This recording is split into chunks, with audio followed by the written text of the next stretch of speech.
Hello, hello, mga lundang kakase. Ayan, maghinangkitan niyo apam pag almusalan na to biyayaon. So, simple lang ito yung ano natin, pag almusalan natin to. Ayan.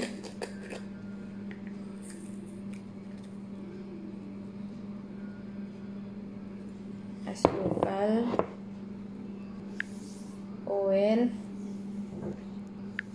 So, yan, gatas. So, imikos-mikos natin. Simple lang ito kasi pag-almusalan.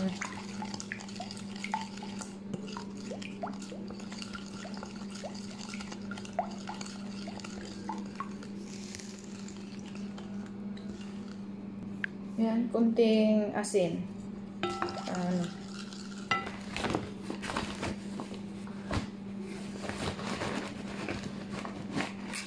Tapos, lagay natin yung flour.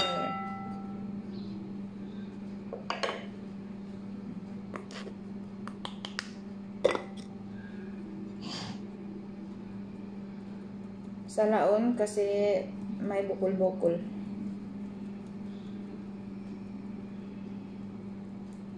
So, yan. O, tingnan mo. Kung hindi yan sinala, may buhol-buhol siya. So, lagyan natin yan. Parang nahulog tuloy. Baking powder.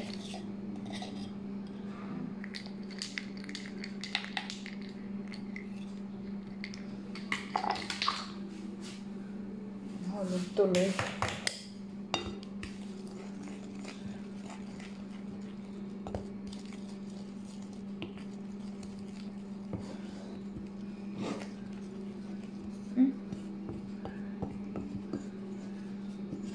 So, ako lang ito. Pinagtripan ko lang ito. Gusto ko kumain. Paminsan-minsan naman. Diba pag sa amin tausog, meron pa halo na kinudkud niyog. Yan. Ito lang. Ako lang mag-isa. Kaya kunti lang ang ginawa ko. Na lang ito sa akin.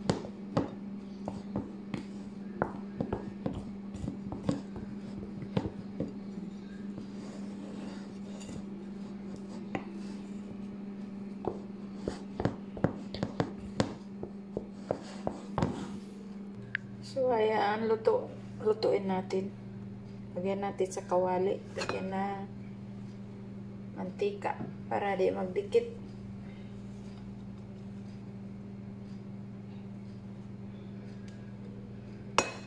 So, ayan, hintayin natin ng mainit. So, lagyan natin.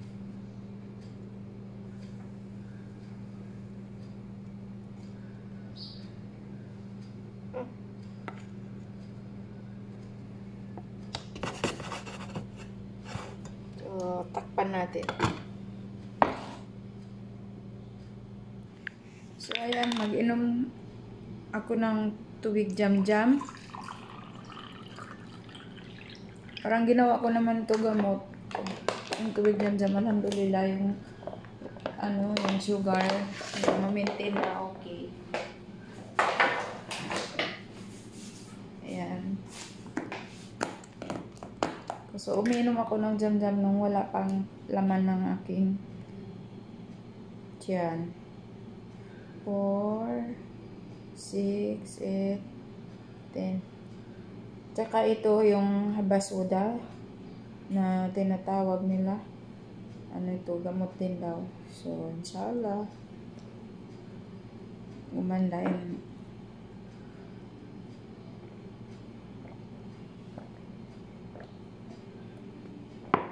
Bumanda ng sugar ko. So, yan ang apam natin. So, mayroon pang isa. Lulutuin ko pang isa. Kain po tayo. Iba talaga. Iba yung niya.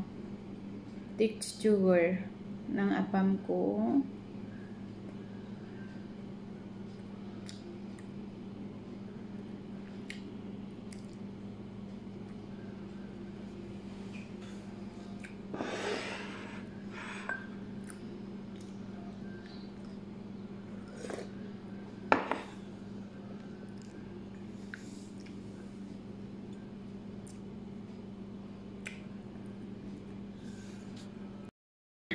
Nanonood po ako ng Tig Filon. Matapang na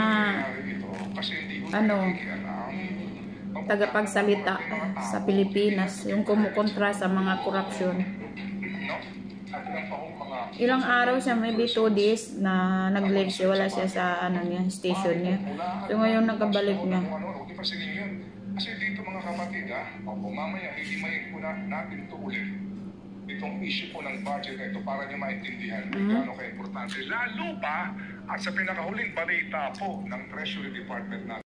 So, ayan po, tapos na tayo naglinis, mag-vacuum na naman sa kwarto ng mga bata. Pero, bukas na or magkalawa kasi hindi pa sila uuwi. So, ngayon, maglalaba ako ng aking labahan kasi papalitan ko yung mga bedsheet niya. Hanggang dito na lang.